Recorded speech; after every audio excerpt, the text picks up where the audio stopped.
Kusiło was na ten Mount Everest, albo żeście mieli taką myśl, daj pokój synek, bo jeszcze z tego baja jakoś łostuda. Skąd się wziął Mount Everest? Ja, to było zawsze, każdy co po górach łazi, to ma takie marzenie o Himalajach. Ja chciałbym te Himalaje zobaczyć.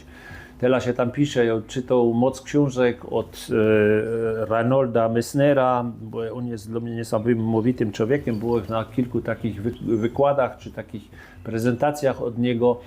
I on mnie tak strasznie inspirował, to co on przeżył, on to umie też dobrze, dobrze przekazać ludziom, nie, w formie książek czy w formie wykładów.